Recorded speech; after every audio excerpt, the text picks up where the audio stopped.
As you told very young అని చెప్తున్నారు. ఇంకా గ్రేట్ ఫ్యూచర్ ఉన్నది, తనకి ఎలానే ఉంది, మీకు అలానే ఉంది. సో ఆ టైంలో ఇట్లాంటి ప్రపోజల్, లవ్, మ్యారేజ్ అంటే అసలు ఫ్యామిలీస్ ఎలా యాక్సెప్ట్ చేస్తాయి? అట్లీస్ట్ వరుణ్ వాళ్ళ ఫ్యామిలీ మెయిన్ అసలు ఎట్లా యాక్సెప్ట్ చేస్తుంది? ఎందుకంటే తనకి చాలా బ్రైట్ ఫ్యూచర్ ఉంది, ఇంకా అప్పుడప్పుడే పేరు వచ్చింది. అబ్బాయిలకి పెళ్లి చేసుకున్నా పెళ్లి చేసుకోకపోయినా ఒకటే. బట్ మీరు అన్నారు కదా, అంటే ఒక సెకండ్ ఇన్నింగ్స్, ఫస్ట్ ఇన్నింగ్స్ అని. నేను అసలు ఫస్ట్ ఇన్నింగ్సే స్టార్ట్ చేయలేదు. ఏవో నాకు ఇష్టమైన సినిమాలు చేసుకున్నాను, నా మనసుకు నచ్చి ఓకే ఈ స్టోరీ నాకు నచ్చింది అని చెప్పి చేసుకున్నా. పడ్డానండి ప్రేమలో నేను తెలుగు అమ్మాయిని, నాకు ఇండస్ట్రీలో అందరూ తెలుసు, చాలా పెద్ద పెద్ద ప్రొడ్యూసర్స్ కానీ డైరెక్టర్స్ కానీ అందరికీ నేను తెలుసు. అంటే ఒక ఫేస్, నోటెడ్ ఫేస్, ఈ అమ్మాయి సినిమా చేస్తాదో చేయదో అన్న అందరికి తెలిసిన అమ్మాయిని అనమాట. నేను చేయాలనుకుంటే చాలా సినిమాలు చేసేదాన్ని, but I was in my limits. I was not in to completely in to industry. నేను ఎప్పుడూ ఏవో అన్ని ఏది పడితే ఆ సినిమాలు చేసేసి, నేను చేస్తే మహా అయితే ఒక 5 సినిమాలు చేస్తుంటా. భీమిలి కబడ్డీ జట్టు, జుమంది నాదం, ప్రేమ ఇష్కాదల్ అండ్ సందేశ్ తోటి పడ్డానంటి ప్రేమలో మరి అని కన్నడలో, తమిళ్లో చేశాను. ఒకవేళ నేను పెద్ద హీరోయిన్ అవ్వాలి, ఫేమస్ అవ్వాలి అని అనుకుంటుంటే అసలు పెళ్ళే చేసుకునేదాన్ని కాదు. I'm not in to that kind of mentality. I wanted to, నా సోల్మేట్ దొరికేశాడు నాకు అని ఒకటి అనిపించింది. మా అమ్మకి చెప్పాను, వాళ్ళ పేరెంట్స్కి చెప్పారు. Sandesh is right age, 27 is the right age for a guy to get married. And I was 22, 21 అయిపోయింది, మేజర్ అయిపోయింది. సో 22లో బాగుంది, పెళ్లి చేసుకున్నా. మాకు పెద్ద డిఫరెన్స్ ఏం లేదు. We are very good friends. మా వైఫ్ అండ్ హస్బెండ్ కన్నా ఎక్కువ మేము ఫ్రెండ్స్ గా ఎక్కువ ఉంటాం. అంటే వి షేర్ ఎవ్రీథింగ్. అంటే మాకంటూ దాగుడు మూతలు ఇలాంటివి ఏమీ ఉండవు అనమాట. అంటే వరుణ్ సందేశ్ ఇట్లాగా నేను అమ్మాయిని ప్రేమించాను, ఆమెను పెళ్లి చేసుకుందాం అనుకుంటున్నాను అనగానే వాళ్ళ ఫ్యామిలీ రియాక్షన్స్ ఎలా ఉన్నాయి? ఎందుకంటే ఫ్యామిలీతో వచ్చిన డిస్ప్యూట్స్ కూడా ఈమె సూసైడ్ కి కారణం అయి ఉండొచ్చు అనే యాంగిల్ కూడా అసలు లేదు. యాక్చువల్లీ ఫస్ట్ సందేశ్ ఇట్లా చెప్పింది వాళ్ళ సిస్టర్ ఇక్కడ నెల్లూరులో నారాయణ ఇన్స్టిట్యూట్ లో డాక్టర్ చదివింది. తను సాహితి, మా మరదలు.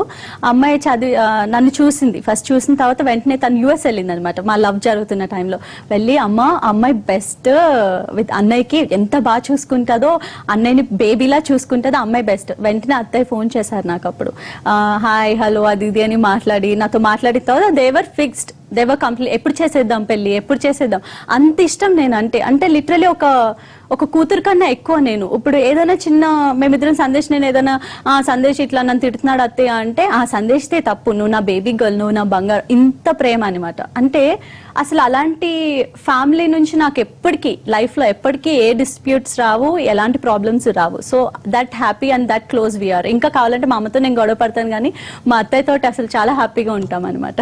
మీ అత్తయ్య గారితో ఒకసారి మాట్లాడగలుగుతారా, లైవ్ లో మాట్లాడించగలుగుతారా? యుఎస్ లో ఉన్నారు కదా, ఇట్స్ టైం. అందరూ అత్తయ్య మావి అందరూ. టైం ఇప్పుడు 2:30 అవుతుంది AM. So I think morning అయితే డెఫినెట్ గా మాట్లాడిచ్చేదాన్ని. If you want I will try to contact. No problem. Night 2:30 అవుతుంది. ఎస్. ఇక ఇప్పుడు మీ ఏం చేయబోతున్నారు అంటే, మీడియాలో కానీ లేకపోతే ఈ సోషల్ మీడియాలో కానీ ముఖ్యంగా ఈ ఫోటో చూపించి మరి ఇట్లా సూసైడ్ అటెంప్ట్ చేసింది అని చెప్పి దానికి చాలా కారణాలు చెప్తున్నారు. వాళ్ళందరికీ మీరు ఏం చెప్పాలనుకుంటున్నారు? ఆల్రెడీ నేను నిన్న నైట్ న్యూస్ తెలియగానే ఫస్ట్ ట్విట్టర్, ఫేస్బుక్ లో అన్నిట్లో పెట్టేశాను, this just a rumour, I'm all right, I'm fine అని చెప్పి. సో ఎంత ట్రై చేయాలో అంత ట్రై చేస్తున్నాను. నిన్న 11ంటికి తెలిసిన దగ్గర నుంచి మీరు నమ్మరు, till night 4 AM I was on the all channels. ప్రతి ఛానల్ కి వాళ్ళు వస్తానన్నారు, వచ్చి తీసుకుంటామండి, మీ ఇంటికి వస్తామంటే వద్దండి, నేను బాగున్నాను, people should know that I'm fine, I'm literally fine. నేను వెళ్ళి ప్రతి ఛానల్ కి వెళ్ళి ఇంటర్వ్యూస్ ఇచ్చాను. ఈ రోజు పొద్దున్న అంటే మీ సూసైడ్ అటెంప్ట్ కంటే కూడా వరుణ్ సందేశ్ మీద ఎక్కువ అంటే అదే నాకు నచ్చలేదు. అంటే మీరు చెప్పొచ్చు, అదే నాకు నచ్చలేదు. అంటే సందేశ్ ఎందుకు అంటే, మేమిద్దరం వైఫ్ అండ్ హస్బెండ్ కరెక్టే, బట్ నేను సూసైడ్ అటెంప్ట్ చేయలేదు, అది నిజం కాదు. నిజం కానప్పుడు ఎందుకు మా హస్బెండ్ ని, అంటే చాలా దూరంగా ఉన్నాం మేము. చాలా ఇప్పుడు తన యుఎస్ లో ఉన్నాను, నేను ఇక్కడ ఉన్నాను. ఇప్పుడు నేను బయలుదేరిన 24 గంటలు పడుతుంది అక్కడికి వెళ్ళడానికి. సో మేమిద్దరం దూరంగా ఉన్నప్పుడు మీరు ఇలాంటివి చేయడం చాలా తప్పు. అంటే రైట్. వితిక వెర్షన్ విన్నారు కదా, తప్పనిసరిగా ఎటువంటి పరిస్థితుల్లో నాది సూసైడ్ అటెంప్ట్ కాదు, నేను ఓవర్ డోస్ తీసుకోవడం వల్ల అన్కాన్షియస్ అయ్యానంటున్నారు. ఇది వితికతో చిట్ చాట్. నమస్తే.